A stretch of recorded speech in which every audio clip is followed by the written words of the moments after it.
Is fan service in anime getting out of hand? Well, the new anime Tougen Anki is really pushing the boundaries. What's going on, everybody? Welcome back. You're watching the More Than a Cartoon podcast. I'm your host, Dr. Applesauce, joined today with my co-host, Kyle. Guys, we're going to talk about anime fan service, some tiggle bitties. We're going to talk about Sora AI and if AI is going to be a threat to the anime community in the future. And yeah, it's two spicy topics that we got, and we're going to dive into a couple of other things. Also, fall anime. Yeah. Fall anime. It's just fall. the fall anime that sucks that you're not going to. There's a couple standouts, and then there's a bunch of stuff. Is there like really? we said last week, that's like it's a bunch of the same, but I digress. Schlop. But the hot topic, at least for all the gooners that I talk to and I hang out with, and that's just, Taylor, the weeb god of anime, and you. So I have been stowed upon the gooner. Oh, I love it. All right. Thank you. Yes. The hot goss around the anime community that everybody's talking about is the excessive fan service that's in Tougen Anki. And I want to start this conversation by prefacing, because I've personally made some content about it on my Dr. Applesauce channel. And there's a lot of people that are like, so what? Who cares? Like, this isn't anything new. There's High School DxD and Prison School and all this zombie of the or School of the Dead or whatever. All this stuff that is High School of the Dead. High School of the Dead, where fan service is like, this is normal, right? And here's the thing that's different. Like, obviously, fan service is a thing that we're used to, right? But typically when a show is like overtly servicing the fans with eye candy, it's typically from the very beginning, right? It's usually from I'm talking about the shows that are like overtly over the top, like High School DxD. You can blatantly tell there's a type. There's a type.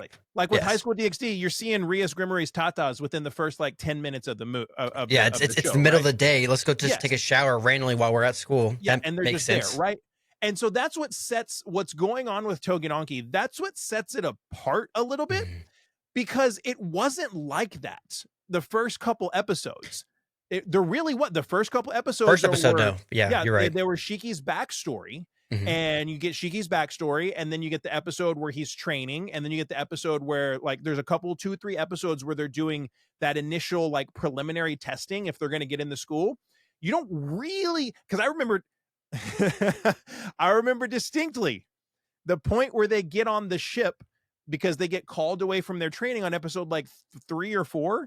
Okay. And you meet this, you see I think her name's Suzanami, whatever. The fighting chick, right? You see her for the first time in the school uniform. Her name's Karina, yeah. And I remember thinking, oh my, that hasn't been a part of this anime. And that was like episode 4. And then so what makes it so different with Tougen Anki is we start off with this really interesting, really cool shonen anime with exploring a new way to fight. It's been done, but it's not been done a lot. It's not been beat to death. And then we start going into excessive fan service in the sense that all of the women have this same exact body. Like, dude, it's insane. It's ridiculous. It's like, first off, it is blatant. I'm gonna backtrack on what Will just said, because first off, what did you watch? Because Tougen Anki, I got it. Like, first episode was Shiki's backstory. Second episode was, if you want to call it, a training arc, which, come on. Then after that, that's when like episode 3 is when everything starts going down, and that's when it really starts bottling up to where the fan service comes in, which is correct. It does happen, but it doesn't feel, if I'm being honest, excessive. Correct. It feels very blatant. It's just like, oh, it's there. I mean, with the camera angle, especially like, when with the girl with the lollipop, when she's doing like a little fist punch and all, you only see what you see, the oppas, you only see that. Yeah. That right there, I was like, oh, okay. But I started noticing it, and I actually got hyper fixated on this. Pay attention, Will. Hyper fixation. I only noticed one female out of all 14 episodes, one female that wasn't the exact same body type as all the other females. Can I guess who it is? I think I know who it was. Let's see who it was. Is it the girl that can't control her blood demon art that has the giant, like, it's not her? No, because I mean she's same. Everyone, it's blatant. We're talking like main character, not like background. Not main character. No. It's important to the story. So the character it was was May's mother. The Yeah, girl okay, that he that's what I was saves, thinking. Shiki saves. Yeah, Mother. the She's little the girl, only his mom. one that has a realistic body Yeah. type. I don't know what they're feeding. I don't know what they're eating, but I'm not hating it. I'm not hating it. Or it is what it is. It's fine. Yeah. But it really does seem like it's very blatant on what they're pushing. And I'm like, man likes what he likes. That's fine. Well, it's interesting because you'll have some anime where you're like, oh, that girl has a much larger personality than that girl. Both of their personalities are great, but that girl's personality is quite a bit larger. But in Personality Toganaki, assets. yeah, in Toganaki, it's like every female has like abnormally large assets. It's like they're all wearing back braces underneath their tiny little jackets that they're fighting in. And it's like, that's not done on accident. And the thing that I thought was funny is I was like, okay, like the animators are having fun here, right? Because sometimes the animators will like really cook with like a scene or something, and you'll look at the manga and you're like, it wasn't that spicy. Or sometimes it's the other way around. You'll be like, dude, the animators nerfed it. Like this was a really cool scene for whatever reason, and the animators messed it up. I was like, clearly the animators took some liberties. And so I start Googling manga panels of all these characters. No, No. no. Dude, the manga actually looks great though. This is manga accurate. I actually have the first volume of the manga over really? there. I've thought about buying it because the art looks pretty decent the way it is. It's kind of like, I don't want to get into it. I'm just going to say it real quick. If you want to talk about it, that's fine. But we are going to talk about Toganaki. The fact is, what happened, the disservice to Kaiju number 8 with the manga versus the animation. Oh, yeah. That's Dude. a great example. So that is a great example of the animation being changed from the manga for a reason that I don't really understand. It has nothing to do with fan service. He looks so soft. Yeah. Well, when he's doing that angry face. Yeah. And so I've read all of the Kaiju number 8 manga except for like the last handful of chapters. It's gonna hurt. It's pretty much like the animation is pretty much on par, except they softened everybody's faces. Yeah. And I don't get it. Like they still look like they can still look hardcore, and it's just literally I'm like pretty sure it's still an R-rated anime. So why are you doing softer if you're trying to hit a younger audience? I don't know. People being eaten and giant kaiju being blown up. It's not like so I don't understand the reasoning behind that. Maybe they thought it would make it a little more attractive to females having I mean, that's possible that you would think maybe women would be a little more drawn to it if the characters don't look so severe, I guess. But in my opinion, it doesn't look quite as good. But that's a perfect example of what I was looking for. I was like, okay, maybe the animators changed something from what the mangaka did. They just took it the other direction. They left it. It's absolutely not the case. Like it's lore accurate. It's wild. I've been blabbing about it. You tell me what you think about it all. I have 3 general topics or 3 things to say about Toganaki. They're all going to be long-winded, so bear in mind if you do not like Toganaki, I'm sorry, but you should be watching it, even though it's not good. It's not, but it's worth watching. Here's the thing: it's not bad. It's not a 5 out of 10. It started off way better than it's become. Right? It's not a 7 out of 10. It had a promising start. And let's just say the reason most people are watching it, it's not for the story. It's for the plot. 6 out of 10. Yeah. It's for the plot. First off, I'm going to read off. I have notes right here with me for those who are listening. I'm going to read off all of my notes I have from episode 1 through 14. For those who are wondering, no, I just started watching this anime. I just started, and specifically, we'll get to the reason why I started watching it, because everyone knows. Is it Mary? Everyone. You'll have to wait and find out, but yes. So what happened was over this weekend, a certain episode 13 or 14, episode 14, I believe it was 13, whichever one it was, came out and everyone lost their loving mind. And I'm like, why? And I saw clips of it and I saw it. I enjoyed it. So I partaked in it. I honestly wasn't never going to watch Toganaki because I thought it was going to flop. I thought it was going to be a solid 7 out of 10. Like I said, 6 out of 10. Yeah. But watched episode 1 through 13 or 14, whichever one it is, all within like yesterday and today. I finished it all before we recorded this. So I have a list right here with me, and I'm going to start off first. It started off decent. It did.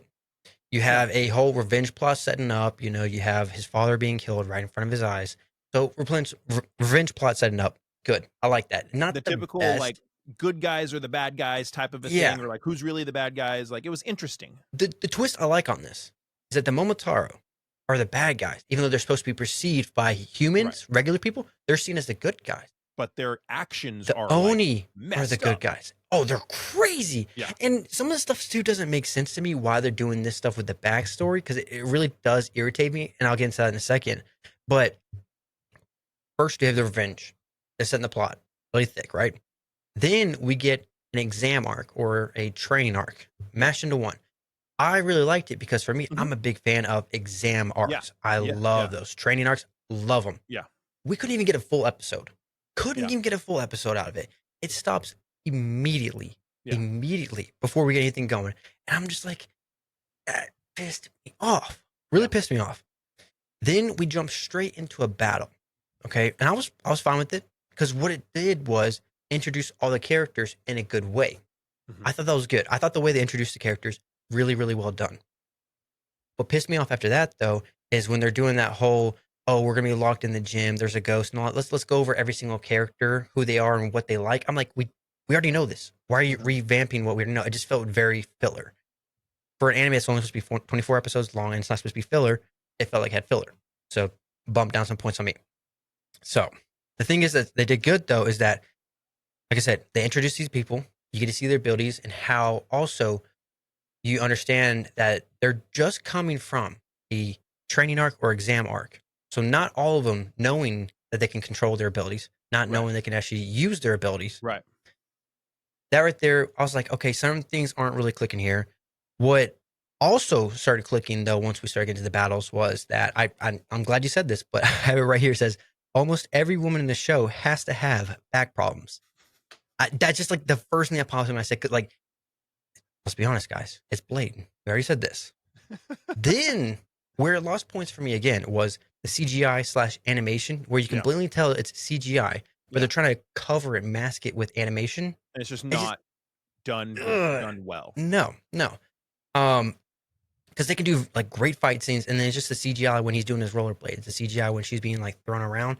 Certain times I'm like, would you really? I'm fine with the still frame there. I'm fine with that, I guess. Yeah. But that ticked me off. And then the one thing I didn't understand was the consistency of this anime so far.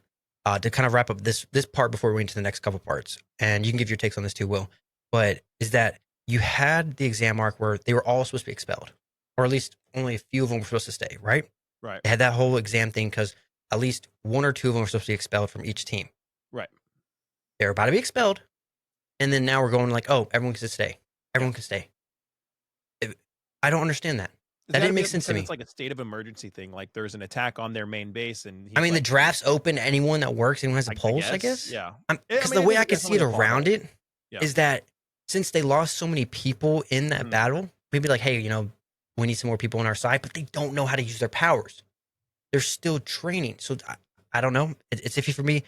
But the good thing I would say about this anime that I did enjoy is that when Shiki first kills someone who's technically already dead, when he shoots the parent right behind his head, the thought process, the trauma that he has, because you have to realize he's taken a life. Yeah. And I'm like, that's one thing I never understood with animes, is that when they instantly go, someone took a life, and they just don't have a thought process. It's like nothing ever happened. Yeah.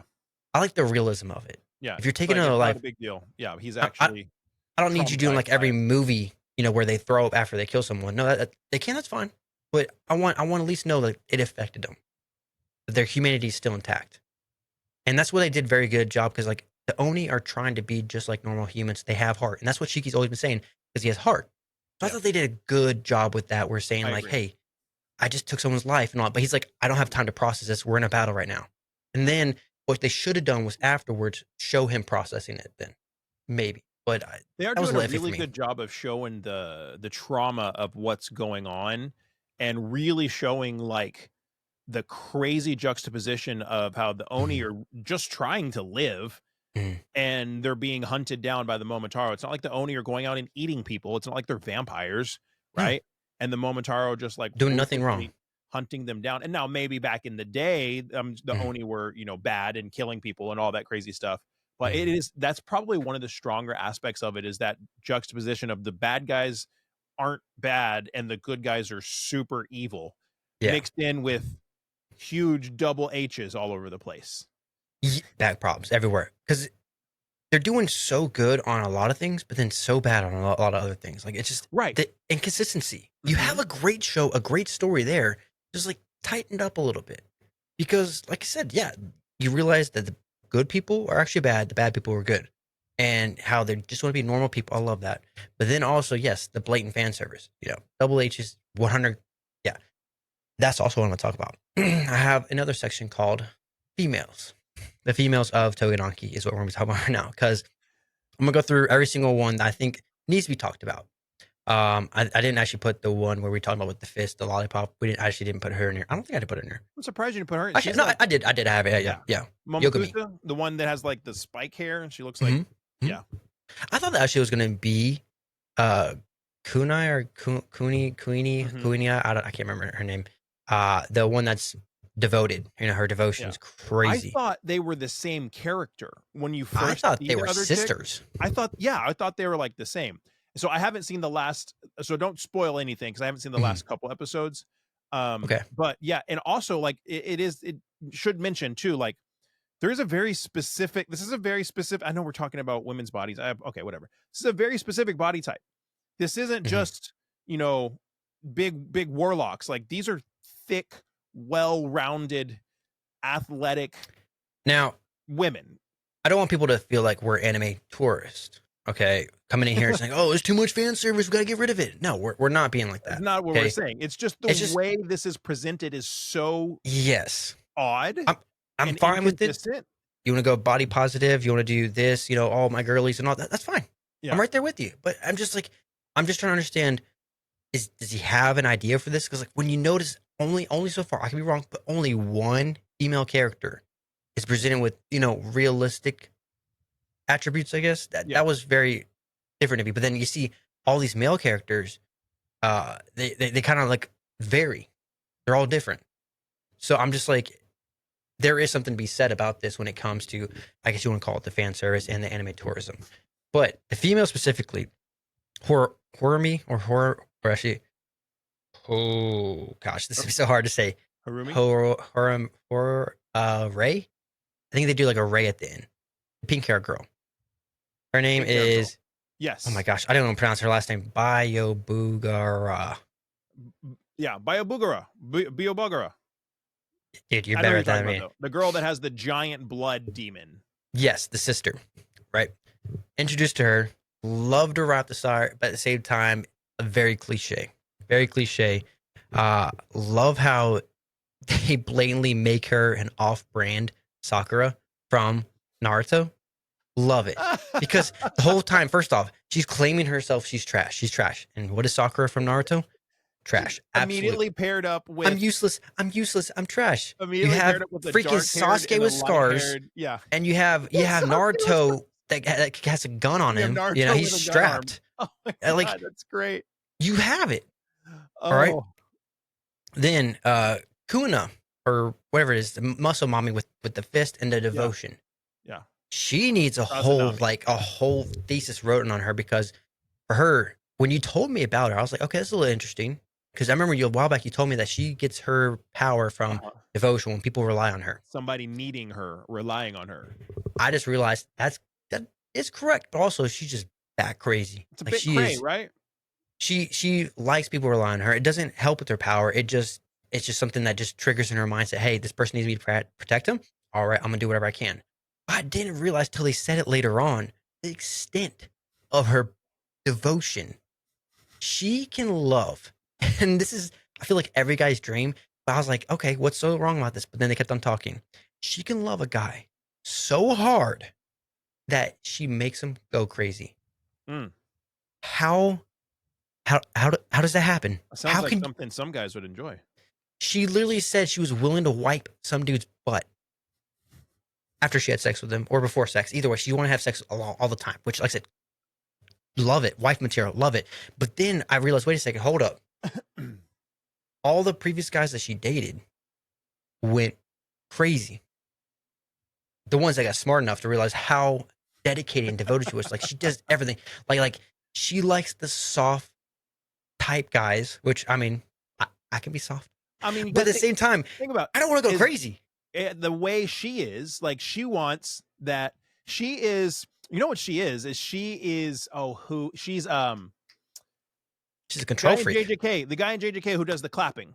What's his name? The Boogie Woogie. Yeah, the Boogie. I can't think of it. Starts with a T. The Boogie Woogie guy. She's the female version of him, kind of. Right? Like it's not Pagan or Tenzin. It's like, is it? I'm gonna look it up. Keep on talking. I'll never forget the episode where he claps his ass cheeks in order to do that. Oh yeah, that was so good, dude. Oh yeah. Those who watch in 2x speed, no, that was half speed for me, brother. Half speed. Slowed it down frame by frame. No. She reminds me of Toto, where like Toto is very like really strong and over the top, like affectionate in a borderline creepy kind of way, like a very tropey way, right? Yeah, it's so stupid. A tropey way. She's like the female version of that, right? Where Toto's wanting like a small, cute girl to dote on and to like, to like do everything for. She's wanting like a soft, sweet man to take care of. It's interesting. I think she's probably one of the more interesting characters, like because of that, and because that kind of does help fuel her ability a little bit. Definitely, I really do think Toto was a great like comparison. They're both the same. Just sweep it. Like, I love it, man. Yeah, great. But no, she's crazy. Yeah, she's crazy. Yeah. So Yogami, I did have her on here, who I thought was her sister. Might be. I don't know. Haven't read the manga. Yeah. That right there for her. You're talking about the Momotaro chick, right? Yes, the Momotaro. For her, she introduced very blatantly, just straight down the middle, not just blatantly showing it. I thought it was funny though how they did a little nod to it. One of the characters, one of the examinees, one of the new students. He's like, put some clothes on, practically telling her to put some clothes on. He walks up She's and like, why? What is this peach doing here? Look at those melons. And he's like, dude, it is crazy. But then at the same time, when she gets attacked, okay, I'm gonna do just take off more clothes. That's her super strength, I guess. I don't. I'm being very stupid right here. But at the same time, just the way they're doing these characters are very, very iffy to me. And then it's getting more and more blatant when you get to Mary Aki. It's like reason why I started this show. If everything was iffy up until this point, you get to this scene and you're like, if you haven't caught it by this point, that's your fault. It's like, so that's what we're doing here. Yes. Okay, that's what's going on. For context, Shiki is told to go to this doctor where he's gonna get his blood drawn. Yeah, the one that helps with owning. Yeah, walks up to it, blatant again. Everything's kind of flaunted out there. You know the scene. Yeah. Barely has clothes on. Opens the door. Very zesty. Very blessed. She's very, very blessed. Wearing the equivalent of a plain white tee. But that's like, again, back problem. So, goes in, gets his blood drawn. And while he's there, the dude, first off, is if you have not heard it dubbed, that's one thing I have loved watching. Shiki dubbed is amazing. So when you get to that scene, I don't know if you've seen the scene, not dubbed. Watch it because I was dying laughing to watch. I enjoyed it so much. So Shiki's going in and he's like saying how she's stacked, everything like that, right? Goes in trying not to look, but he keeps noticing. He's like virtually his mindset. He's like, oh my gosh, this really hot chick is telling me go inside. He's like, well, she's stacked. Why am I gonna not gonna listen to her? I'm just gonna go in, right? She's stacked. Obviously, she's safe, right? Just walks in there, stranger. But that's when he's thinking more with his other head than his actual head. That right there was very blatant. So then they go in, gets his blood drawn, and he is staring at the letters. And what happens is she just goes, huh? You want to see? And she just lifts up the shirt. What gets me is we're not even hiding it. What gets me is the side view, the side boob view when she goes like this, and they just go, blah, blah, blah, blah. I'm just like, dude, the noises they made. Like, guys, you know me. Will even said it. Gooner anime. I'm like, the noises they use when you're really. We're not gonna hide it. Just blatantly shows an underage kid. I'm assuming. I don't know how old she is. Here's the thing. I don't think any of these kids are underage because they're students to this academy. But I believe he said he was in high school. Does he? I thought he was talking about in high school. Out of high school. He got expelled. Oh, maybe that's why I was thinking that because I thought they were all like college aged. But technically, for them though, you still could be, I think like 18 or no, but they're for him at 16. You could be, I think, 17 still in high school. So maybe I'm just assuming. I could probably look up his age real quick if I needed to, but it only shows his birthday. Great. Okay, February 4th. If those are wondering. So what happens is she shows him. Then First of all, the face he makes was beautiful. Then after that, she realizes that he's a virgin. She's like, "Oh, I can pop that cherry for you." She wants to help him. Pop his cherry. After you just flaunt him, you don't even barely know his name. Pop his cherry. And then you're like, "Oh, wait, I'm actually on my period. Okay, maybe next time I'll explore all of your kinks." She just doubles downs on the double. You know, that right there, just, we're not hiding anymore. Not hiding. But at the same time, though, when he's leaving, the best part is when he's leaving the house. He's walking to meet up with his friend who's also Momotaro. He says, "I don't need any more fat material now for a while."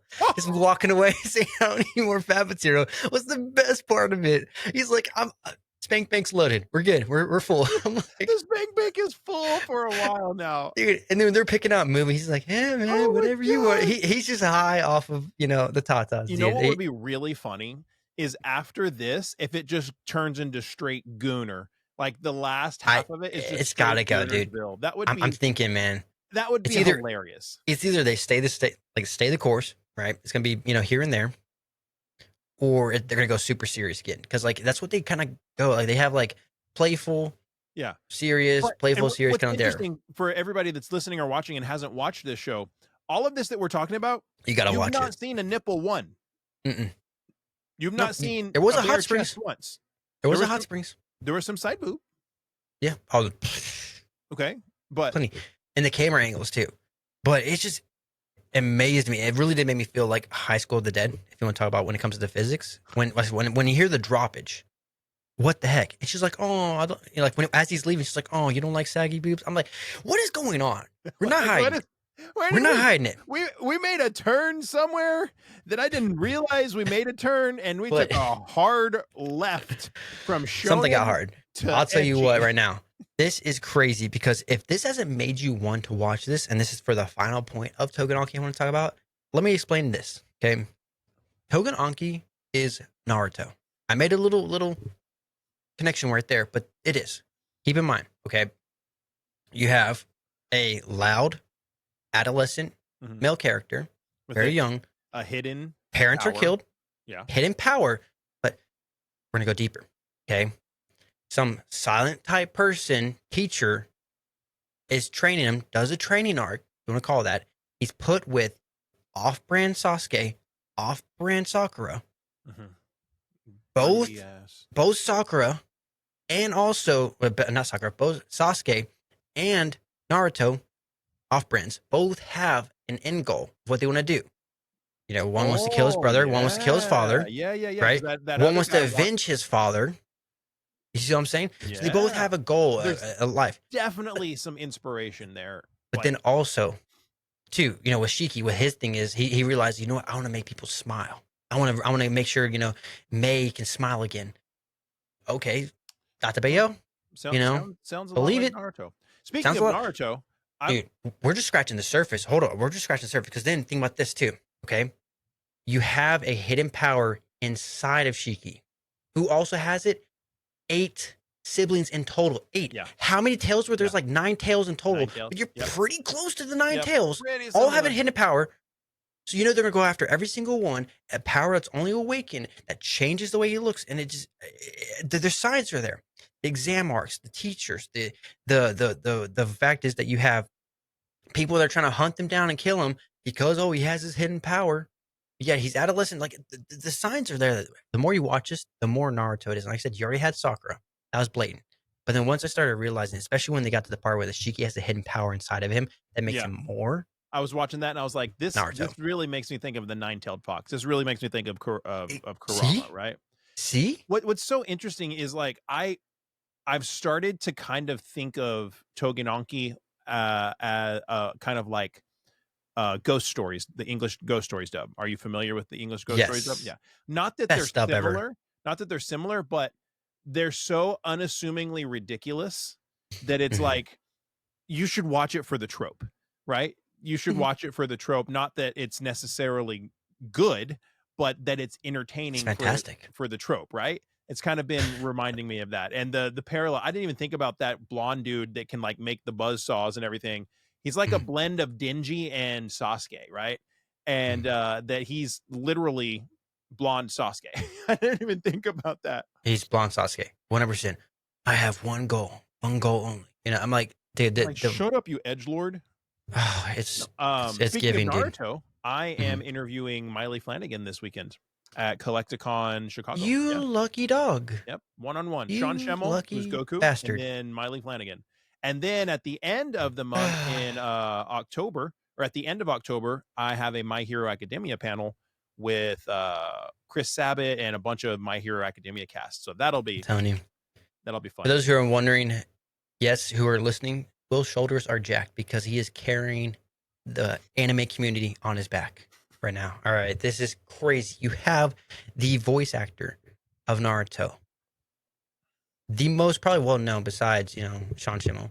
Yeah, I'd say Miley Flanagan, Sean Schemmel, Bryce Harper, Flanagan, who's Naruto, or Bryce Papenbrook. Bryce Papenbrook, Bryce Harper. Sean Schemmel, who's Goku, Chris Sabat, who's All Might, Zoro, Vegeta, and I mean now Alex Lee's starting to get in there, but like these are like the Mount Rushmore of them. And yes, Steve Bloom, who was Spike Spiegel. That is right. Yes, as Steve well Bloom. as like very well known. He was Zabuza in Naruto, Orochimaru. Dude, yeah, so Steve Bloom is like iconic in the roles that he's done. You know what made me cry a little bit today? Like, well, not I teared up. All right, I'm still a man. But was it Toganaki? It killed me. No, it was not Toganaki. Even though we're talking about Naruto and how Toganaki is Naruto, this actually made me really sad. I saw and it made the connection there. I had to do a little research on it. But the third, was it the three-tail from Naruto? The three-tail beast, or whatever you want to call him. You never knew about it. It just shows them already defeated it. It was very easy to defeat. But the one thing is you see Toby lying on the beast as they're dragging, flying it away. Right? It was the turtle one, if you needed clarification. He's laying on it, and he just looks a little sad. Originally, you're just thinking it's just Toby being lazy. But when you watch back, now that you know who Toby really is, you're like, he looks a little sad, actually. You find out, you find out that the third tail, like the three-tail beast, was inside Rin originally. Oh, really? The three-tailed beast was originally in Rin. Who she was actually sent to the Mist Village or something like that. She was originally from the Mist Village, sent to Naruto, like the Leaf Village. I feel like I don't know Naruto anymore. Leaf. So she was sent to the village hidden in the leaf to kill and like destroy that whole place. It was kind of like Attack on Titan. She was an inside person, and she found out that she had it in her. She found out what it was, and that's why all this stuff happened. But then it went. The three-tailed beast went to a different person, but Toby knew this.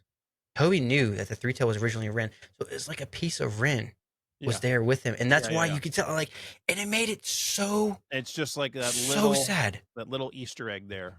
Sometimes you don't realize, and that's what we talked about one time, is that like the writer has an angle, and when they put those details throughout it, it makes you want to go back and rewatch it. And it's just like, you knew where you're going with this the whole time, and we just never realized it. Such a good point, and it's such a good point to the next topic about AI and about what's been going on with Sora AI and some of the anime demos that people have had Sora AI make. Do you like it or not?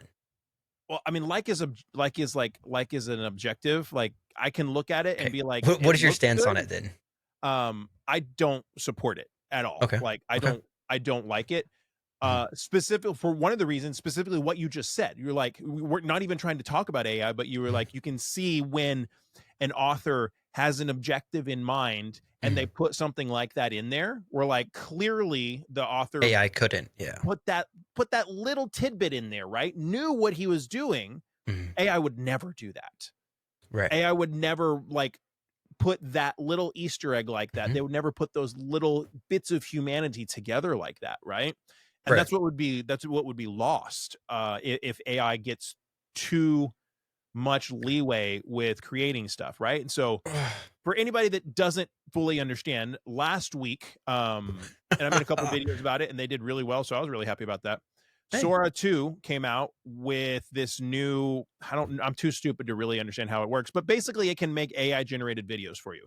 And like, people are banging out the content. So we'll talk about two things. We'll talk about the anime, and then we'll talk about my disgust with the content and the big time heavy quote content creators that are making AI content. I'm a huge content creator snob because I think, how do I say this without offending people? Say it. There's lazy content.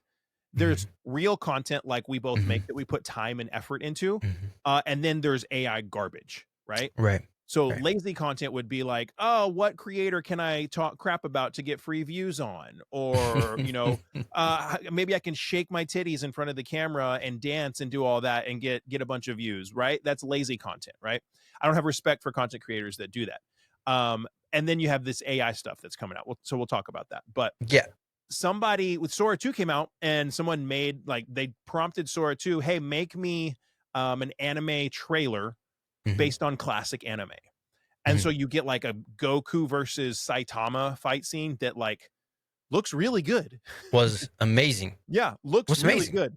And then a Ichigo versus a Hollow, like that Hollow that Ichigo's fighting isn't actually a character in Bleach, but it could be, right? Like if you know Bleach, like I know Bleach, Still you know look good. Yeah, it looks good. Voice acting wasn't great. And so you get all these different pieces, and there's some parts of it they're like, okay, clearly that's not real. But maybe people that aren't huge weebs like us might not realize that those characters don't go together, right? Maybe they don't know I can see that point. Yeah, that's a good but point. it was shockingly and disturbingly good. And it was really great. Yeah, it was really like, holy crap, if this looks like this right now, in a year or 2 3 years, it's going to be only 2 years of an improvement. Dude, it's barely, because one of them actually got me today. I'm not gonna lie. I feel like I'm too old for this now. I feel like I am unk for falling for one of the Sora AI videos. But at the same time, I was like, you can kind of tell after a point. But here's my stance on the whole AI situation when it comes to anime. I don't have a problem with it. Now, when it comes to animation, like stories, hold on, man. When it comes to stories, I have a huge problem. When it comes to just fans making versus battles, you could see it then. Oh, sure. Who cares? I have no problem with that. Yeah, what they're doing right now, I have no problem. Fan made stuff, that's fine. Yes. My concern. What's the difference between making an AI and someone doing fan who also, like, there's people out there too. I think I used to know his name. There's a guy who takes and makes like hentai off of characters. What's the difference between that? Yeah. There's not. What's the difference between you doing those simulator games where like you do like 1-8 versus 100 people? They do the simulator games all the time to see what would actually happen. I don't have a problem with that. Yeah. There's one thing from just using it innocently as a fan to do fun stuff. And then the next thing is when you try to sell for profit. Yes. When companies want to look at this and they're like, oh, so like perfect or market example, as the real thing. Demon Slayer Infinity Castle, $20 million budget, right? If AI was this is a crazy hypothetical, right? If AI was so good that you could have done that for $1 million using AI and have the same exact product, it would have been done. Because what studio's not going to want to save that $19 million, right? That's a hypothetical, right? Yeah. That's where the concern comes in when you have a company looking at, here's a great one for me, company looking at you or me or people like me, and they're like, hey, I've been hiring influencers to do like commercials and stuff. And, we're paying, these influencers $500 for a video, these influencers $1,000 for a video, whatever. And then now, I can use an AI prompt and I can have 10 videos for $500. That's almost as good. Right. That's where it starts to get scary and where it starts to get messed up. I can see that. Yeah. For like I said, I don't have a problem with AI. I don't have a problem with AI when it comes to fans or normal people using it. I do have a problem with the amount of power it uses, the way to have all this stuff running to keep it going. That I have a problem with. But when it comes to actually using it for profit, using it for actual gain on stuff, I do have a little bit of issue because it takes away the art, takes away the beauty of it. I mean, we get flack all the time too for our picture. Like I said, I have the proof. I have the receipts of our art being commissioned. We commissioned it. We commissioned it. I paid someone. I noticed I'd see all these nasty comments on our stuff. Yes. Like, you guys are talking about anime, yet you're using AI. And I'm like, what the you talk like? I'm like, I'm literally I'm like, what are they talking about AI? Yeah. Like, I'm like looking at everything. I was like, one time I was like, are they thinking something in my backdrop is AI? I'm like, no, I know the like Ozzy the Virus did that. And I got that from Gallery Panda. Like, that's Ozzy the Virus's work. And so I'm like, freaking out, like going over all this. I'm like, what are they talking about? And then I realized they were talking about our logos and stuff. And I was like, no, like I commissioned that to make that stuff. I commissioned that. So like I said, I'll say right now, like for me, my profile pictures and all the ones currently I use AI for that because for me, it's fun. I enjoy it. That's what AI is meant for. That's the fun of it. All right. Now, when it comes to like for me, if I'm gonna do something, if I want it specifically how I want it, yes, I'm gonna hire someone for. I'm all for giving commissions, and everyone's like still mad at me because oh, you use AI instead of commissions. I'm sorry, I pay for the AI. I pay for that. I'm paying for someone else too. I do both. I do both. Yeah. When it came to our profile picture, when it comes to the more than a cartoon, I gave the guy images that I wanted him to use. Yeah. I was like, hey, use these. I wanted this style, and I was like, hey, just turn it into this. Yeah. I commissioned it. I know the price. I have the receipts. I have all that stuff. Any It's typical art commissioned. commission, and that's how I've done It's all of commissioned. all of my stuff. It's wild. It just goes to show how people like Intro commissioned. wanna complain about stuff without like actually no. Yeah. So I'll give them grace on that because I said if when you look at my profile, that's where I'm like, okay, yeah, that's fine. I'm doing it for fun. Who cares? That's a product of people's fear with this type of stuff, and then like so now you're seeing so many AI generated short form content popping up that's getting ass loads of views. Right. So many views. And the only platform that's come out and said we will not monetize AI generated content is YouTube. So these other people are potentially making thousands and thousands of dollars on these AI generated videos. Yeah. And because these other platforms haven't, demonetized it yet. And so I see all that and I'm like, this is garbage because I don't want my feed to be taken up with, fake crap. I want the human connection of somebody's created something and I want to be able to watch it if that's what I want to watch. And it's all over the place. And so now an interesting thing that did happen is after Sora, so as soon as Sora 2 came out, like you had a lot of animation studios pushing against it. And then SAG-AFTRA came out and was like, hey, basically SAG-AFTRA came out and was like, hey, we do not support usage of AI in the replacing of actual like talent, voices, animators, things of that nature at all. And nobody that's a part of, our organization will be allowed to do that without being in breach of contract, nor will you be able to work with anybody in our organization without breaching your contract. And so that was a big deal because last year, or not last year, I'll tell you something cool in a second. Earlier this year when I was at Level Up Expo hired me to come out and interview a bunch of their guests, right? So I got to interview all them, make a bunch of videos. One of the videos that I did, one of the interviews I did was Steve Downs and Jen Taylor, who is Master Chief in Cortana.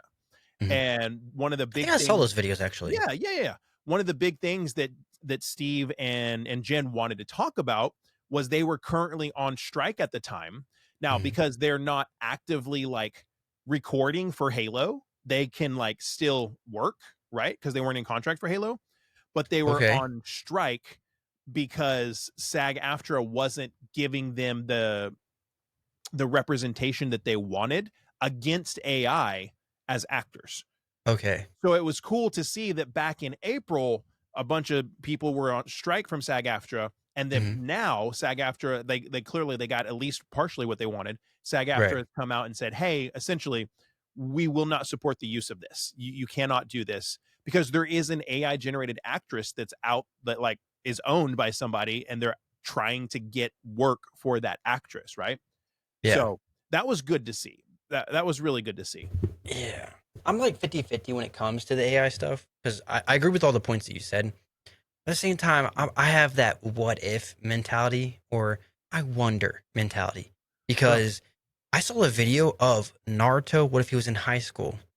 Right? Just like it was like if it was a rom-com and you see him slide his desk, and sitting next to him is Sasuke, but Sasuke as a girl jabs him with the pencil and like you see them blushing and I was like, that was cute. I was like, what if Naruto was in high school and it was based off of a rom-com? How would it have gone?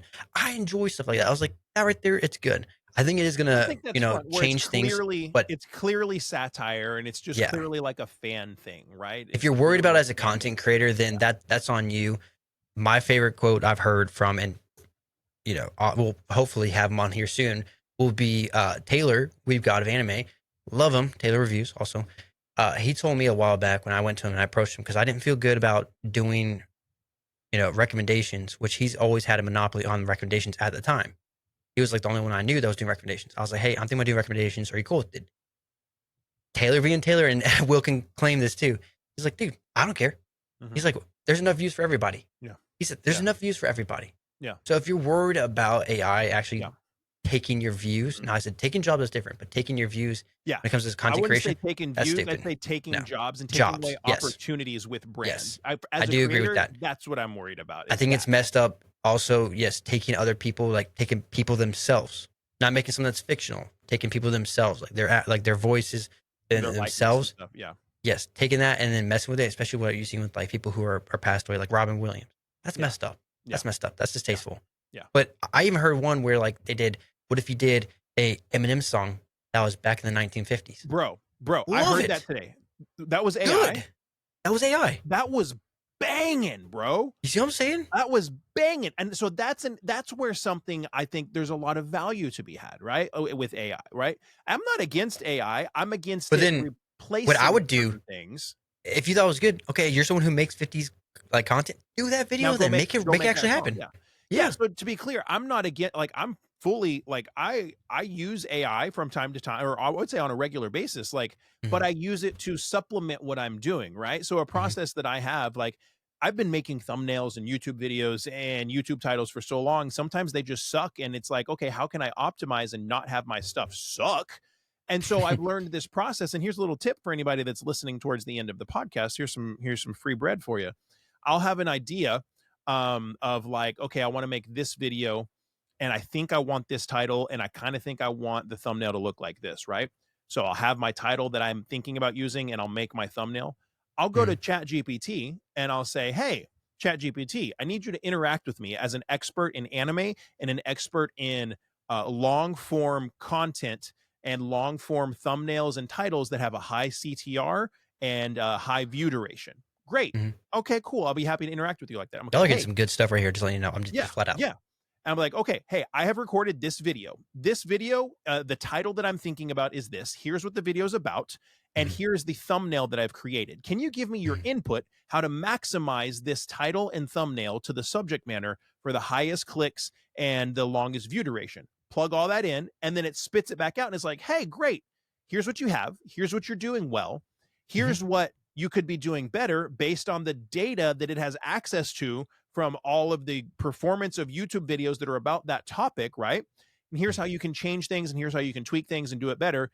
And it'll be like, you should take your thumbnail and you should do this, and you should do this, and you should do this to make it better. Maybe change this about the title. And then I'll kind of go through back and forth. I'm like, oh, I like that idea. I don't like that idea. I'll do, and then it'll kind of, really what it does is it takes what I already want to do and I've already begun and stimulates some more creative juices that I wasn't able to think about myself.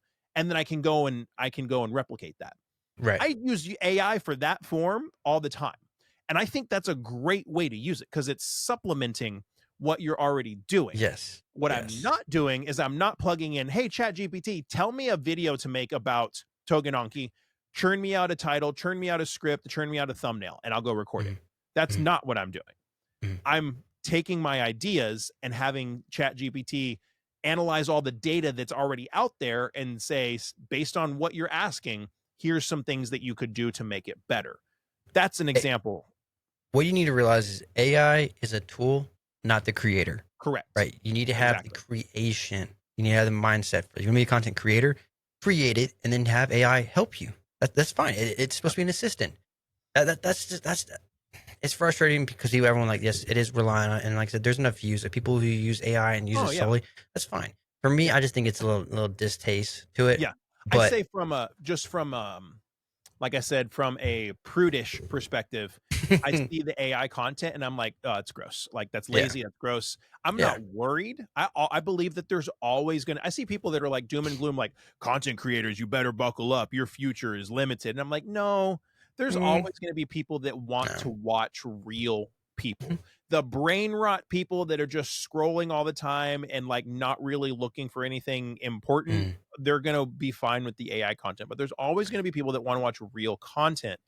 The problem is one, I just don't like it. And two, I do think that it will make brand deal opportunities much harder to come by for creators, which is unfortunate, but it's not doesn't mean you can't still build something for yourself.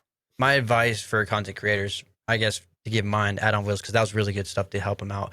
I think biggest thing you want when it comes to content creation is credibility. Mm-hmm. You don't want AI to just, because AI is not always going to be right. It's just going to go off of certain things. It's going to be up to date on certain stuff. You always want credibility. You want people to coming back to if you want to be an influencer, you need to have influence. You need to have credibility. You need to they need to be able to say like, hey, he said this.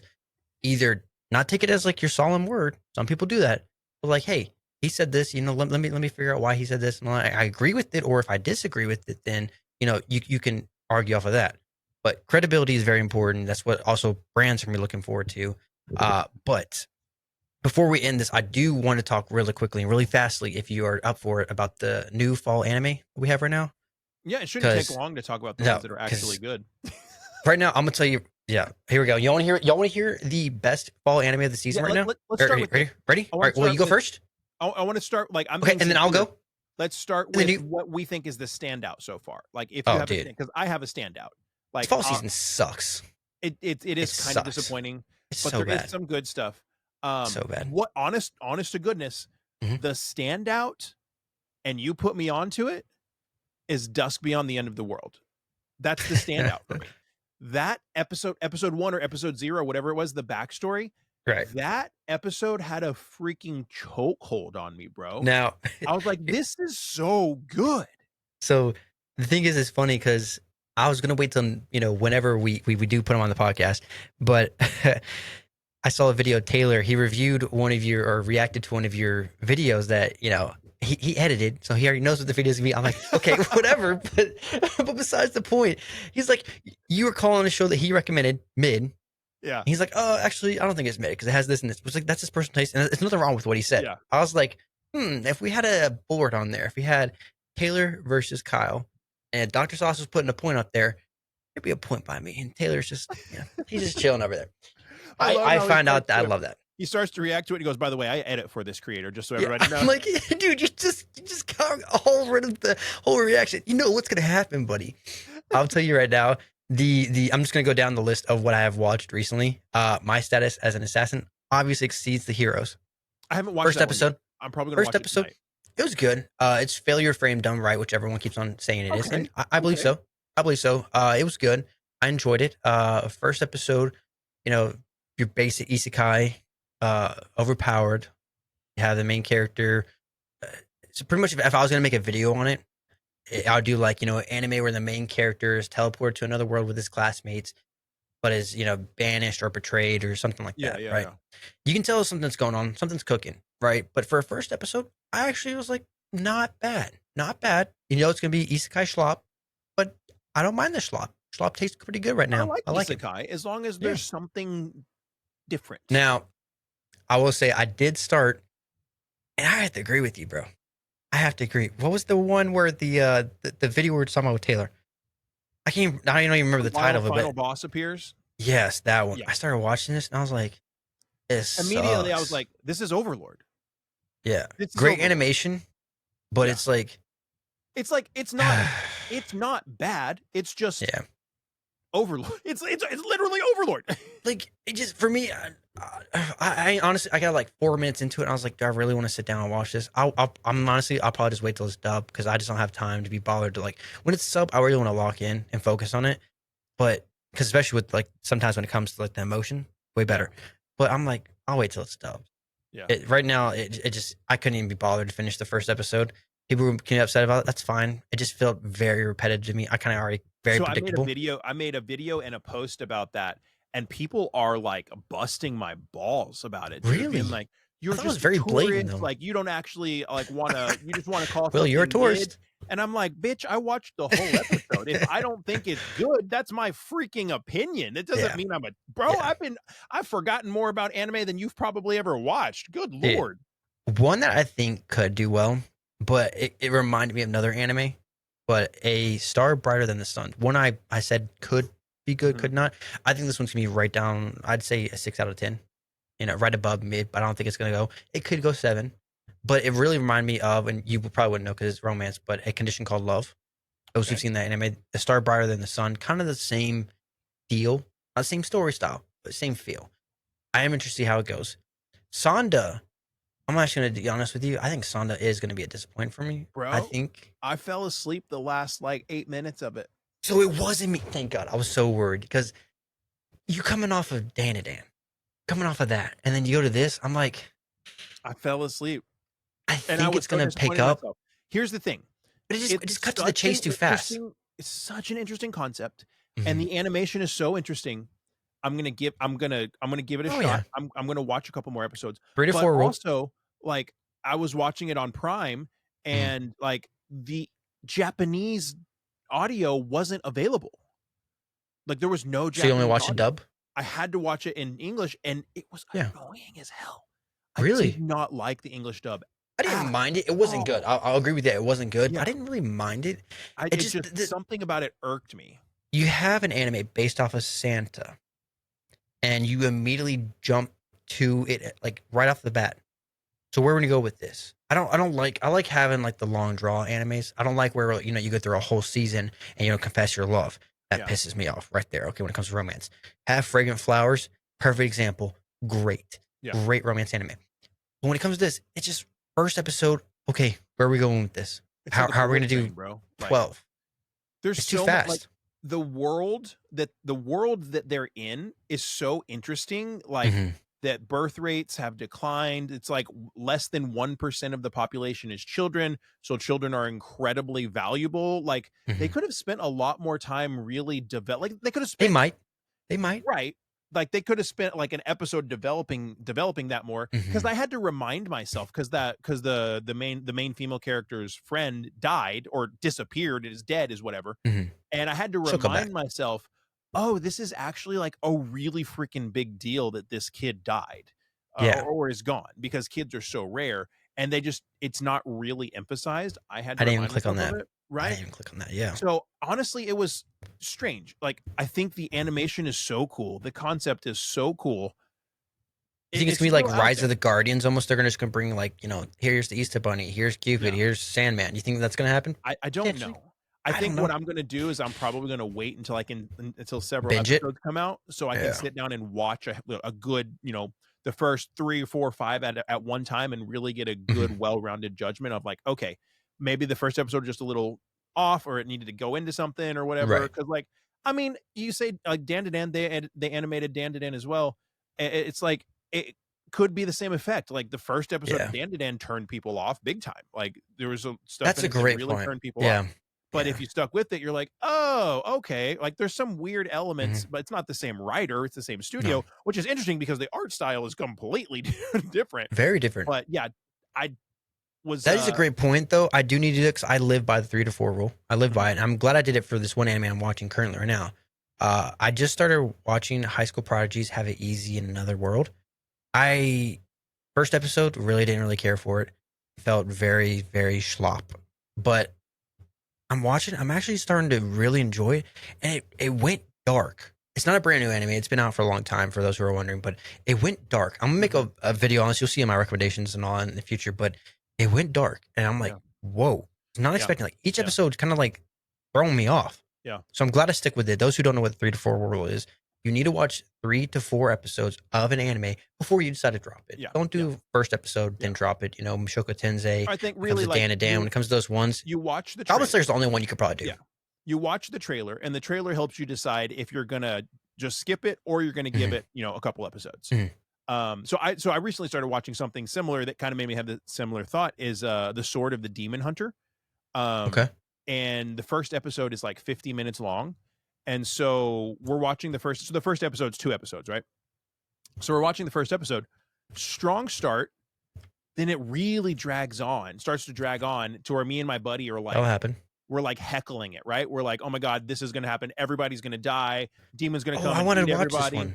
This Yeah. is going to happen. It's just dragging on. And at this point, we're like 30 minutes into it. And we're like, okay, like, we know something's going to happen. When is it going to freaking happen?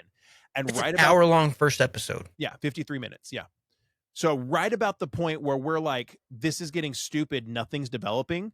Hmm. It just takes this crazy left turn, and we were It just both hits. like, what the heck? Yeah. It's good. And then so I watched the second episode, and the second episode was good as well. It's Okay. good stuff. I'll take a look at I'll that. probably watch more of So, it tonight. so that right Back there into did the good. fall But stuff. yeah, back into the fall. One that if we're talking about where the first episode let me down, I was like, do I really want to continue? I was like, you know what? I've kind of lifted up a little bit. Let me give it a second episode because they released 2 episodes on the first release. May I ask for one final thing? So I watched the first one. episode. Yes. Kind of was a little bit of a letdown. But then I watched the second one. I was like, okay, I see the vision where they're going with. Yeah. It's still not bad for a female protagonist that can kick butt. She kicks butt. Everything we said was going to happen. I just thought there was going to be more backstory before you actually just see what we all wanted to see, her beat up on all these nobles. I thought, but then now you're realizing she's going to be like the hero throughout all this. Yeah. I thought it was awesome in that scene where she's got the ball gown on. They're at the ball. All the nobles are around. And the moment where she decides to like, all right, I'm about to beat the crap out of everybody. And she pulls out the studded gloves. I'm like, oh, dude, she was prepared. Like she's carrying studded gloves on her. Like she's ready to throw down. I thought that was a cool touch. I think it's very funny. I think the way she talks and the way everything happens, it's funny. It's humorous. I don't think it's going to be a 8 out of 10 anime. I think it's going to be 7 out of 10. I think it's going to probably be like 6.8, 6.5 out of 10, if I'm being honest. But still worth the watch so far. That I'll give it episode 3. I'll give it episode 4. And then we'll probably bring up again if I am still watching it. Yeah. But the one that does need to be talked about that Will had already said is Dusk Beyond the End of the World. I watched episode 1. Which, if those don't know, it's technically episode 0. Episode 0, yeah. And then episode 1, I just watched too. Wow. Yeah. Wow. I was not expecting to be like that. I never do this. I had finished working. So this is my job, right? So I had finished work and my content for the day by like noon. I was like, all right, I'm going to make some lunch. I'm going to watch the first episode. Watched the first episode. Immediately got up, came in here and made a video. Forgot to put a shirt on, so I make the video and I'm just wearing like a black undershirt. Oof! Hold on, one more time for those. I'm just kidding. And then went and watched the second episode. That's how excited I was about the first. Dude, episode. It was good. It was very good. Very good for sub too. And I remember because Will texted me. I was at work when he texted me, and I was like, you know what? Screw it. Screw work and all that. Let's start watching and all that. Thankfully, we were done for the day of all the stuff we had to do. I'm like, started pulling up. And I was texting. I was like, dude.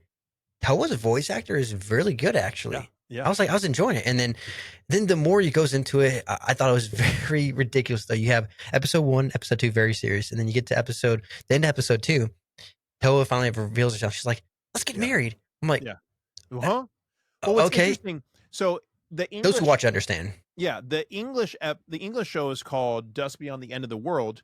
But the Japanese name is Toa no Yagure or Toa no Yagakure. Toa being his fiance before, and Yagakure, I don't know if that's exactly right, but that's the name of the android that looks like her. So it's interesting. So the name is literally the Japanese name is literally both of her names, but the English name is Dusk Beyond the End of the World. I thought it was very weird that how like they set up this anime because they said doing the 0. Like episode 0 to episode 1, but it really makes sense. I'm really glad they did that because those who are watching, when you go to episode 1, you're just being thrown into, you have no idea what's going on. Definitely watch episode 0. It would work if that's how it was. It could work, but it's so much better. So much better. Maybe you can explain it to me, or maybe I have to wait till the dub.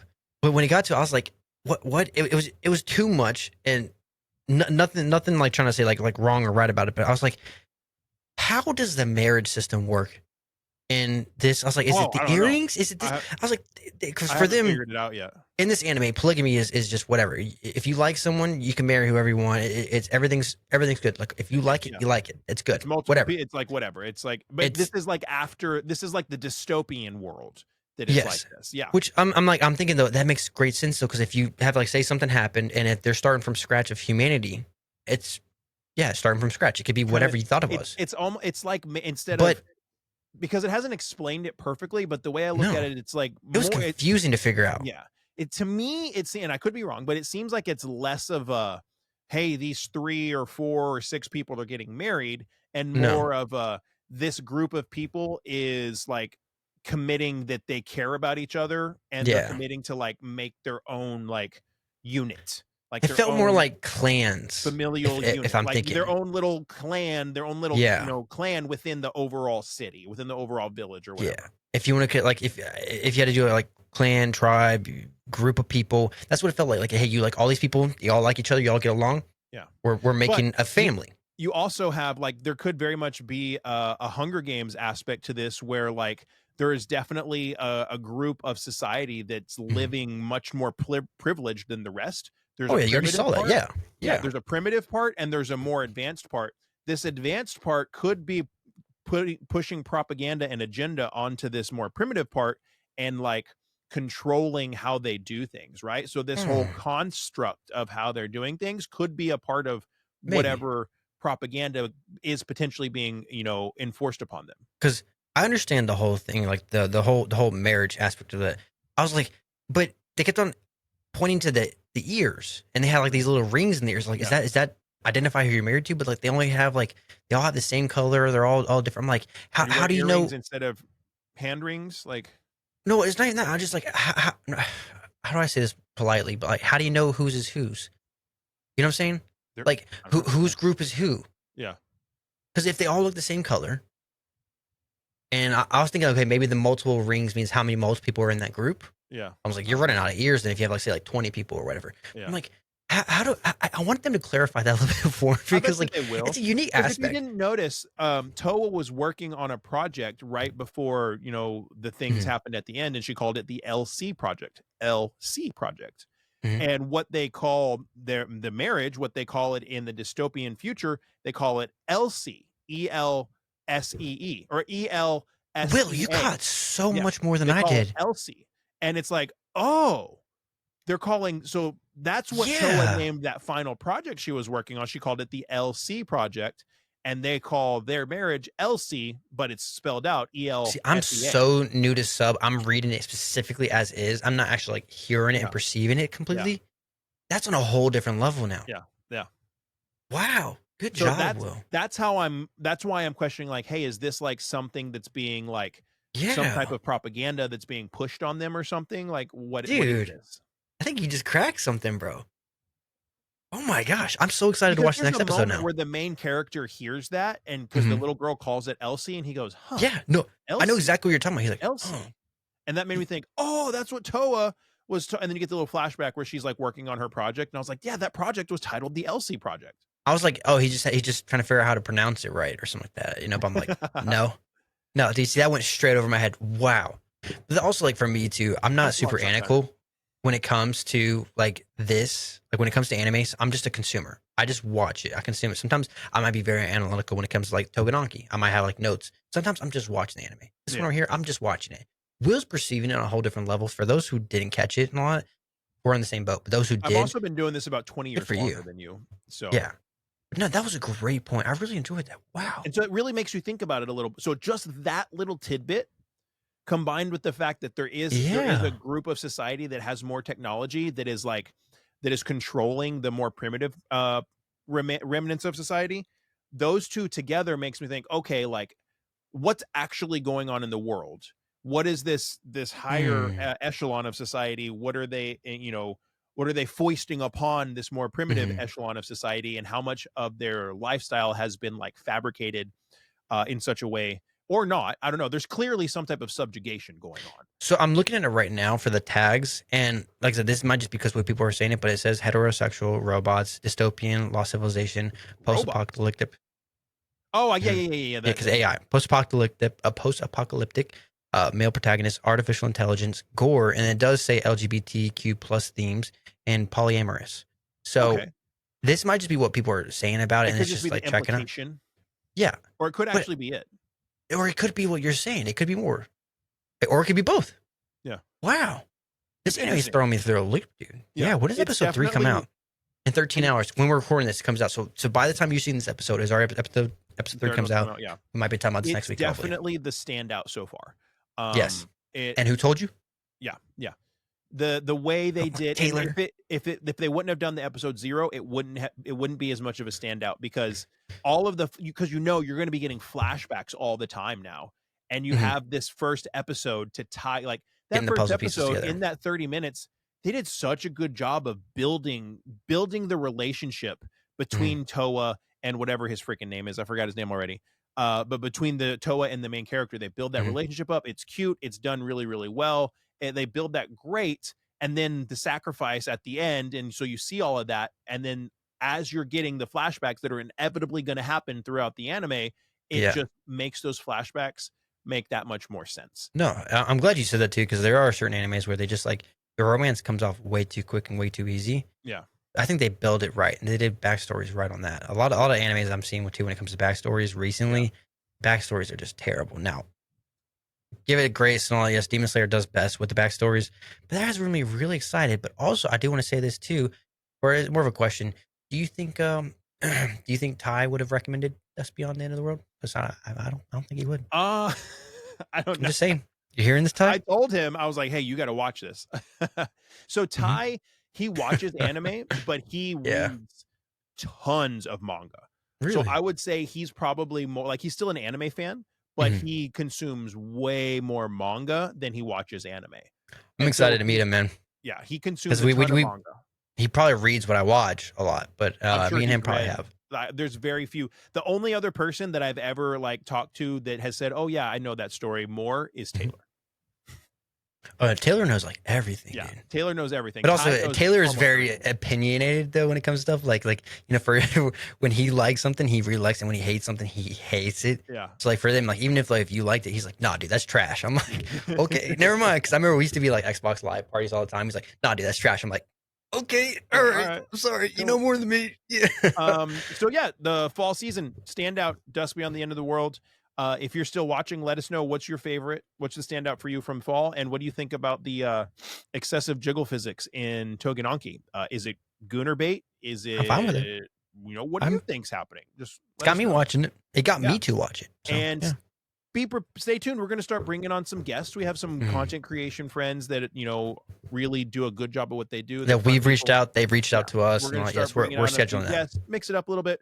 We're growing nicely, which is really exciting. Like we have multiple hundreds of downloads every episode on Spotify. Yes. Always follow. Just follow. The past week, we grew almost 100 subscribers on YouTube. And so like I was telling Kyle, I was like, we'll be at 500 soon. And then the next thing you know, we'll be at 1,000 and then we'll be monetized. And it's just this snowball. So those of y'all that are here and watching, we really appreciate it we're just getting started. Yeah, it's a lot of fun, but drop those comments below. Let us know what you think about everything. And until then, have fun watching the fans. Think Ty would get on the podcast? That is Tougen Anki. Ty would get on, if we want him to. Yeah, absolutely. Talk to him. He'd totally do it. Ty's fun. All right. Peace out, everybody. May your fat back. May your fat banks be full forever. Spank pink. You're. I almost said fat back, like fat back from like. You said fat back.